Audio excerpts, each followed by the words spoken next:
Coming up on the Phillies Nation Trade Deadline Special, presented by BQ Basement Systems, Pat and Corey break down what happened around the league and what didn't happen with the Phillies. Could they have done more, or were they right to stay pat? Kevin Wilson and Matt Stairs return with hitting tips, Tommy Greene talks pitching, and I've got the fan questions. That's next on the Phillies Nation Trade Deadline Special.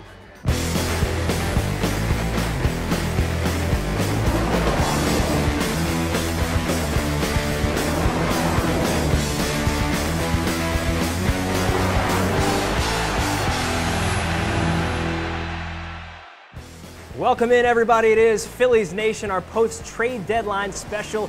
It's brought to you, of course, by BQ Basement Systems. Corey Simon, Pat Gallen here at Fieldhouse Sports and Beer Hall. Well, you and I talked before the deadline hit. We both thought that they would probably make one, maybe two trades. They come away and make no trades before the July 31st deadline. I know a lot of Phillies fans are a little bit upset about what has gone down, but tell us why you think the Phillies made no deals at the deadline. None. Well, this seed wasn't planted today. This was something in the motion for years. I mean, when Ruben Amaro signed Jonathan Papelbon to that $50 million deal a couple off seasons ago, and also included a 17-team no-trade clause, when he gave Cliff Lee a $12.5 million buyout on the final year of that deal. Just so many contract complications. But going beyond the contract complications, the Phillies just misread this market. We saw John Lester command a serious return from the Red Sox. Absolutely. We saw David Price move. We saw Justin Masterson move.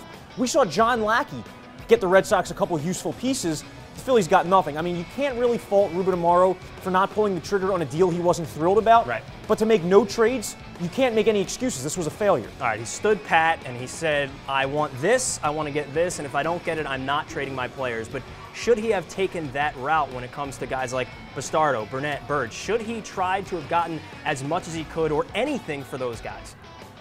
In certain cases, yes. And Antonio Bastardo, I think you would have been better off trading him for a mid-level single-A reliever. Get rid of the $1 million remaining salary or so. He's not a guy you want to pay $3.5 million next year in his final year of arbitration. But no, I don't think so. When you look at the David Price trade, for example, the David Price trade, the Rays take back shortstop Nick Franklin from the Mariners. They get a young shortstop prospect who's 18 years old, and they get Drew Smyly from the Tigers. To me, that's not even close to fair value for David Price. So if all the Phillies were finding were offers like that for a Cole Hamels, for a Cliff Lee, it's a good thing they stood pat. I would have liked to see them move A.J. Burnett, but again, the contract complications. That's true. Do you think, though, that they were overvaluing guys like Bird and Burnett? Because we talked about the Mariners being there, the Royals possibility, the Cardinals a possibility with Burnett. And as trades went down, there were fewer and fewer suitors for those guys. But do you think Ruben was saying, I want three of your best prospects for a guy that really didn't deserve three of your best? Well, when we're talking overvaluing your own guys, the two guys that come to my mind are Cole Hamels and Marlon Byrd, and I don't think Ruben Amaro was wrong to overvalue either of them. Cole Hamels is a left-handed ace in his prime. He's 30 years old. These guys don't come around every year to be traded at the deadline. Right. And with Byrd, literally, he was the best power bat on the market, not counting Yoenis Cespedes because nobody knew that he was available. True. Marlon Byrd has been at the top of the National League all season in extra base hits, one of only two NL outfielders as of earlier this week to have at least 20 home runs, he and Giancarlo Stanton. So he had so much trade value that Ruben Amaro should have been looking for the sun and the moon for Marlon Byrd. And that he didn't trade Byrd now, I don't think is a huge thing because the Phillies had nobody to come in and play right field. All right, well, a counterpoint to that is with Bird and Burnett, they're both in their mid to late 30s. The longer you wait for these guys, you have arm troubles that could happen with pitchers like a guy like A.J. Burnett or Marlon Byrd. He really doesn't have a great track record when it comes to power hitting. It was just a couple of seasons ago that he was let go by the Boston Red Sox. So, in theory, maybe they should have gotten rid of these guys because you never know what's going to happen with late 30s players. In theory, yes, but Marlon Byrd, for example, the highest line drive rate of his career, these last 2 years have not been a fluke. This has been legitimate power production from Marlon Byrd, and on top of all that, he gives you solid right field defense. He's one of the more complete corner outfielders in the NL, if you can believe that, despite his age. All right, and what happens now is the question because we've got the August waiver trade deadline, which is actually August 31st. Right. So guys can still be moved. It's a little bit more difficult. It's a little bit different than the July 31st deadline, but do you see any of these guys possibly being moved at that point? The way that these August waiver trades work is a team places a player on waivers. In order for the player to be traded, he must either be claimed by a player or clear waivers, and then you can shop him around to the league. They'll put everybody on waivers because if they don't want to get rid of the guy, they can just rescind him, take him off waivers. The Phillies are known to make these August moves. It's how they traded Michael Young. It's how they traded Joe Blanton. John Lester goes to the Oakland A's. Yoenis Cespedes goes to the Boston Red Sox. And Boston, I think, had it right because they said to themselves, look, we know we're not going to win this year. John Lester, he's going to be leaving after the season, trying to see what he can get on the free agent market. So talk a little bit about that trade and what it means for both sides. Well, in my opinion, the Red Sox completely won the trade deadline. The Red Sox did with John Lester what the Phillies couldn't do with Cole Hamels in 2012. Exact same situation. Impending left-handed ace free agent. The Phillies signed Hamels to that $144 million extension rather than trade him to Texas, rather than trade him to the Angels.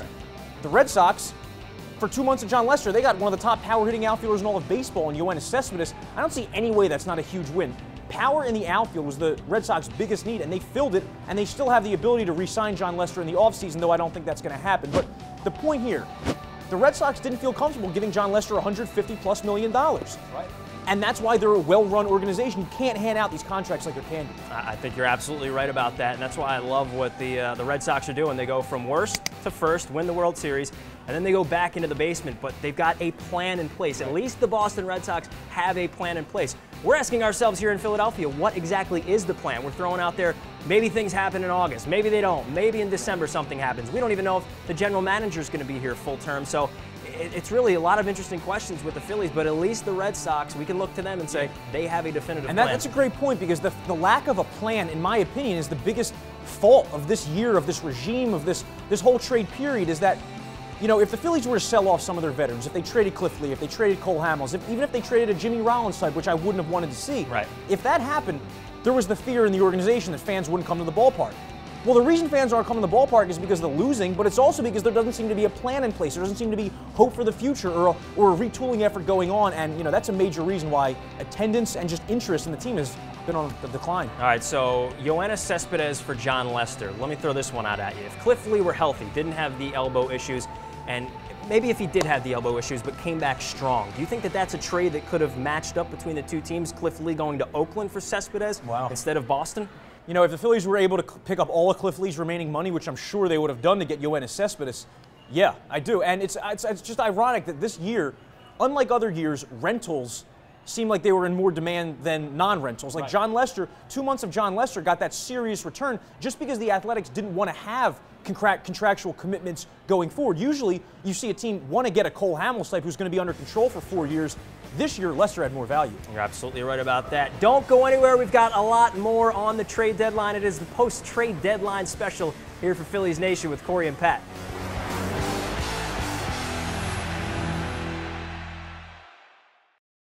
Our customers tell us it's important that they know who they're doing business with. Basement foundation issues are never fun, and finding a contractor that you can trust can be hard. That's why I founded BQ Basement Systems in 1997. We're the experts in identifying and fixing problems in your basement, your crawl space, foundation repairs, and all things basementing. Have one of our certified inspectors out for your free evaluation and estimate. Visit us at bqbasementsystems.com or call us at 1-800-339-2070. Live sports, craft beer, great food, good times. What more do you need? Every day is a party at Fieldhouse Sports and Beer Hall, the largest sports bar in Center City. Come to 11th and Filbert to see what you've been missing. We're very excited to implement a program called 8 Weeks to Wellness. At Summit Spine and Wellness, we combine chiropractic care, massage therapy, customized nutrition, personal training, and meditation. If you want to improve your health, take the 8 Week to Wellness Challenge like Dan, who lost 32 pounds, 6 inches off his waist, and 94 points off his cholesterol. We use a customized wellness score to measure your health and develop a diet and fitness plan just for you. Call our office at 215-487-2500 and ask about getting set up for your wellness score. In a world where bankers have lost all interest, where robots and fat cats rule our fortunes, one woman will stand up and strive to do the impossible. Be treated like a person. Friends and neighbors will join her quest. Ordinary people will band together against the forces of corporate greed.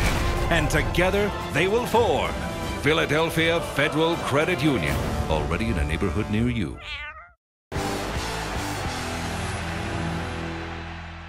We're here at Kevin Wilson's personal batting cage at the Chandler Bat Factory in Norristown. Kevin is a hitting consultant for some current major leaguers, some former major leaguers, and a lot of the elite prospects, both locally and nationally. So Kev, I want to start off by asking you just about some of the guys that you've worked with over the years and the type of advice that you like to give these guys. Yeah, Corey, I mean, the biggest thing for me is trying to be a mentor, trying to be somebody that is a confidant, somebody they can rely on, fall back on, that kind of stuff. Talk through some situations, not so much kind of tell them what to do, but just kind of help them navigate through the ups and downs, basically, of a professional season. And I understand you're actually pretty tight with Charlie Manuel. I'm just curious how that connection was made and what you and Charlie like to talk about. Yeah, you know, Charlie and I, we've become good friends, and I'm very fortunate for that aspect of it. And you know, he's a mentor of mine. I love to talk hitting with him. I love to kind of pick his brain on a lot of things, and I think all Philadelphia understands kind of what Charlie is. He was here for a while. He's still working with the team, obviously, but for me to be able to pick a brain of a guy like Charlie Manuel, who I think is one of the best hitting coaches, if not the best hitting coach in the game today, just how simple he is with his approach, just how simple he is with relating to people, things of that nature. I really try to feed off of that. I really try to learn every day from him. And you and Charlie actually did a recent radio interview on a KW radio, which you're starting up now, and I actually listened to a clip of it recently on a two-strike approach when the umpire is calling some stuff wide and some stuff high, and the advice that you give to guys. I'm just curious, what's your goal and what's your mission here with KW Radio? KW Radio was started by Joe Ferrero, who's the host, and myself. Joe's a best friend of mine. We've known each other for years. And Charlie came on. He's going to be our very first show on August 1st, which is going to be great. And we taped it the other day. And I'll tell you what, there's not many times that you're going to be able to get Charlie Manuel in a room to talk hitting the way he did for the normal public. Yourself, myself, everybody, we've had the fortune of doing that. What we've created is that kind of clubhouse atmosphere where you feel like you're sitting right across from him, just hearing him talk some hitting. And on August 1st, when we unveil that interview, it's just chock full of good stuff, good information, simple, to the point, no gimmicks, no nothing, but just Charlie off the cuff talking hitting. Good to hear from Kevin Wilson again. Corey and Pat back with you here on the post-trade deadline special on Phillies Nation. And we go into our segment that's By the Numbers. It's brought to you by BQ Basement Systems. You can call them today for a free estimate. They have flexible payment options. Why don't you start us off? John Lester, traded from the Red Sox to the Athletics at the deadline on deadline day. The last calendar year, John Lester has the lowest ERA in all of the American League at 2.61. So, yes, he's having a career year, but this goes back over his last 32 starts, actually. And over the last calendar year, the only pitcher in baseball who's been worth more wins above replacement than John Lester is Felix Hernandez. That's it. That's it. Goes Felix Hernandez, John Lester, and then David Price. David Price also dealt on deadline day from the Rays to the Tigers. And, you know, David Price has fared very well against the AL Central in his career. 14-8 with a 2.84 ERA. Price is against the Twins, White Sox, Indians, and Royals. So if he can continue to make mincemeat out of those foes, the Tigers are going to win that division easily. All right, and going from the Oakland Athletics to the Boston Red Sox outfielder Yoenis Cespedes, having a pretty good post-All-Star break. A .326 average, 3 home runs, 11 runs batted in, throw 5 doubles in there, an OPS of .963. We know the dude's got a cannon for an arm, and he's in the middle of an order, and he's going to be seeing Fenway's, you know, the green monster in left field. He's going to be aiming for that over and over again. I like that move, and so far so good on the other side of the All-Star break for Yoenis Cespedes. Looking back at the best trade deadline deals of all time, Grady Sizemore is in the best of all time. And here's how this one breaks down. You remember the Bartolo Colon trade with the Indians. Cliff Lee, Grady Sizemore, and Brandon Phillips. They were worth 95.7 WAR in that trade. Pretty interesting. Not all for the Indians, but throughout their career. Also, Randy Johnson, the second best trade of all time, worth over 81 WAR for the Mariners when he was dealt. And then Sammy Sosa and Wilson Alvarez were traded from the White Sox to the Cubs in 1989, worth 77 WAR. Let's go to our fantasy baseball segment. It's brought to you by DraftKings.com. It is the future of fantasy sports, free one-day leagues where you can win cash prizes. Who do you have? You just mentioned Yoenis Cespedes. I want to talk about some guys who have their value fantasy-wise affected by trades. Yoenis Cespedes goes from the Oakland Coliseum, which is a spacious park, to Fenway, which is one of the smallest parks. Over the last 3 seasons, Yoenis Cespedes has lost 11 home runs to left field and to right field in Oakland that would have been home runs at Fenway Park. 4 to left field, 7 to right field. Remember, the right field line at Fenway is 302 feet. Yeah. In Oakland, it's 330 feet. So it's going to make a huge difference. Wow. I could see Cespedes hitting like 40 home runs over a full season at Fenway. That's going to look beautiful at Fenway. You got to love that one. Who else do you have? Justin Masterson. And the thing with Justin Masterson is, ostensibly, it would seem that going from the AL to the NL, his ERA would improve. But with Justin Masterson, it's never been an issue of stuff. It's been that he can't throw strikes consistently. He's one of those A.J. Burnett types who can give you the 6-walk game. And he's been dreadful against lefties this year and for most of his career. So those issues need to correct themselves. You know, I wouldn't run to trade for Justin Masterson in a fantasy league, but if he's available on the waiver wire, he's worth an ad. Maybe also look out for John Lester playing at Oakland Coliseum, as you mentioned, and how spacious it is. It's not a hitter's paradise. Lester could fare pretty well there, as you've seen Scott Kazmir do, as you've seen Sonny Gray do, and as you expect Jeff Samardzija to do as well. That's it for our fantasy baseball segment, brought to you by DraftKings.com. It is the future of fantasy sports with free one-day leagues. When we come back, Ryan's got questions for us. Don't go anywhere. It's Phillies Nation.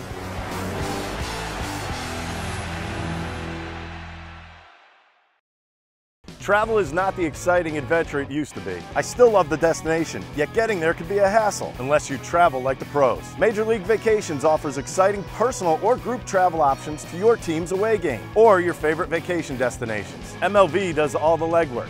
You focus on the experience. For more than 20 years, MLV has been a trusted partner to thousands of people just like you. Visit MLV.com and make travel exciting again, or call 800-222-6256. Tell them Ricky Bo sent you. Our customers tell us it's important that they know who they're doing business with. Basement foundation issues are never fun, and finding a contractor that you can trust can be hard. That's why I founded BQ Basement Systems in 1997. We're the experts in identifying and fixing problems in your basement, your crawl space, foundation repairs, and all things basementing. Have one of our certified inspectors out for your free evaluation and estimate. Visit us at bqbasementsystems.com or call us at 1-800-339-2070. We're very excited to implement a program called 8 Weeks to Wellness. At Summit Spine and Wellness, we combine chiropractic care, massage therapy, customized nutrition, personal training, and meditation. If you want to improve your health, take the 8 Week to Wellness Challenge like Dan, who lost 32 pounds, 6 inches off his waist, and 94 points off his cholesterol. We use a customized wellness score to measure your health and develop a diet and fitness plan just for you. Call our office at 215-487-2500 and ask about getting set up for your wellness score.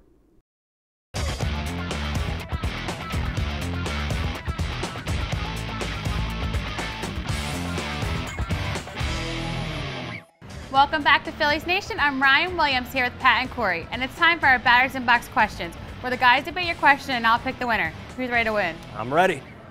We'll see. Our first question, what stood out most about this year's trade deadline? Pat? Well, to me, the trade deadline always brings ridiculous rumors, agents leaking stuff out there. Now, it always turns out to be that the trade deadline is more smoke than fire, but this year it was actually pretty good. But still, social media to me has ruined the trade deadline because there's a rumor here, there's a rumor there, I'm hearing this, I'm hearing that, there's a fake Twitter account here. It's absolutely ruined the trade deadline. I cannot stand that part of it. Now again, it was a really good trade deadline with Lester moving for Cespedes and David Price moving. So I like that part of it, obviously, when there's, you know, big blockbuster deals, but I cannot stand that. Like, what goes through your mind when you're coming up with these fake Twitter accounts? I just don't get it. All right, well, the old man over here doesn't like his social media. I'm going to go with just the love affair with prospects. What we saw in this trade deadline is that teams were more willing to trade players from their 25-man roster, guys like Drew Smyly, guys like Yoenis Cespedes, guys like Alan Craig, Joe Kelly.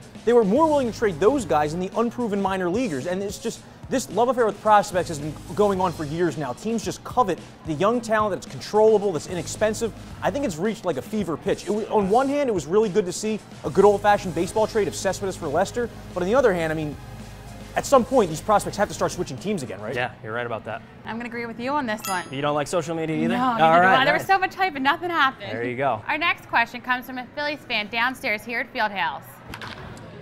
Hey guys, this is Anthony from Philadelphia.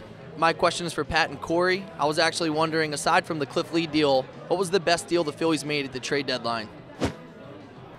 I'm going Roy Oswalt 2010 for several reasons. One, Oswalt was the missing piece the Phillies felt they needed that year, and he came in, he had an ERA below 1.8, if I believe, as a Philly. Was a guy that for the longest time I wanted to see come to the Phils, just his work ethic. his windup. I always loved his windup, and that was a sight to see every 5 days at CBP, but also the trade itself.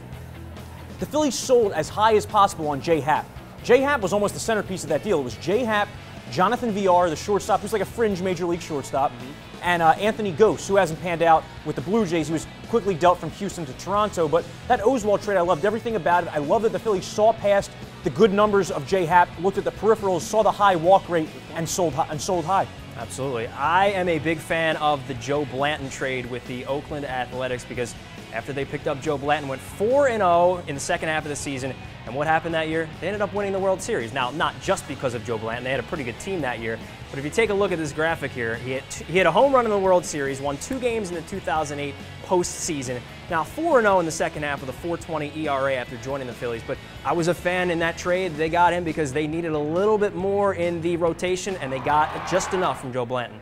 Well, it looks like back-to-back wins for you on this one. All right, I finally win. I'll take it. They got a World Series out of it. It's true. See? What's the third question? You got to win. Our last question. What was the best trade made before the deadline, Pat? I like the John Lester trade to Oakland. I think you're going to have the opposite view of that. But John Lester going to Oakland, we already talked about it. He's going to pitch at spacious Oakland Coliseum, which is great, obviously, for him and his numbers. And it's great for the Oakland Athletics because I love what Billy Beane's doing here. He's making the rotation formidable, making it 4 deep with Samardzija, with Gray, and with Kazmir, along with John Lester. He's just saying forget about it. I'm going for it right now. And he feels confident enough in the offense, led by Josh Donaldson, that they have enough to get over that hump. And that's, look, it's been 15 years of pretty decent baseball for the Oakland Athletics, yet they cannot get over that hump. I think John Lester can be the guy that finally gets them there. It's not going to be easy because the Angels are good and the Tigers just got David Price, but I'm a big fan of John Lester going from the Red Sox to the Oakland Athletics. There aren't a whole lot of difference-making talents in baseball on both sides of the ball, offensively and defensively. Yoenis Cespedes is one of them, and to see him move to the Red Sox for 2 months of John Lester, incredible to me, especially considering how badly Boston needed some power out of the outfield.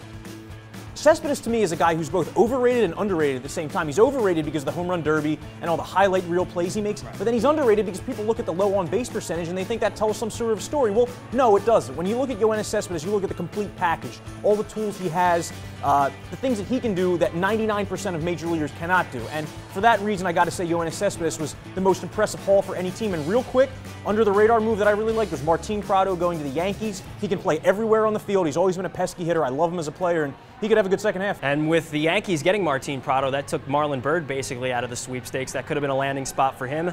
But alas, they get Martin Prado, a good deal for them. You are going to win this week, but I'm going to have to award that point to Corey. Sorry. All right, well, I'll take the win. Still tied on the year, huh? Is that right? One of these weeks I'm going to sweep you. We'll see. Well, that wraps up our Batters Inbox questions for this week. Have a question? Leave it for us on our Facebook and Twitter page. More Phillies news is coming right up.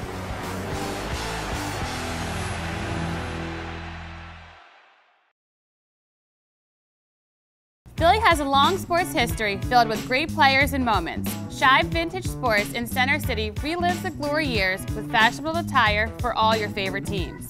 Separate yourself from the crowd with the hippest Eagles, Phillies, Flyers, and Sixers gear. Pick up some unique shirts featuring local teams of yesteryear, or come to fun events where you can learn about your favorite teams.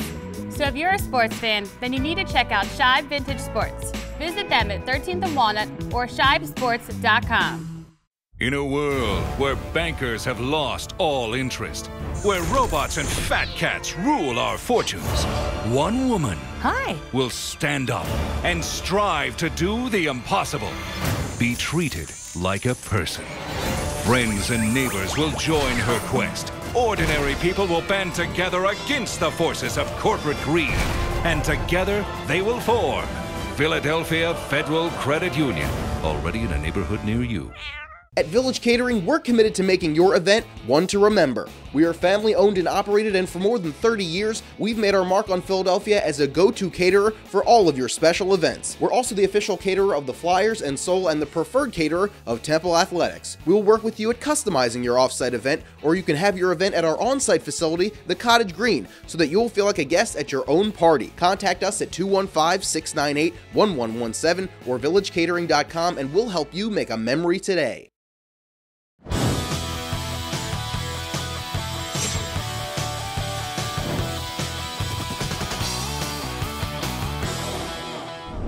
Hi, I'm Tommy Greene. Today we're going to talk about fraternizing. For your young kids, that means talking to your opposing team buddies before the game or during BP and stuff like that.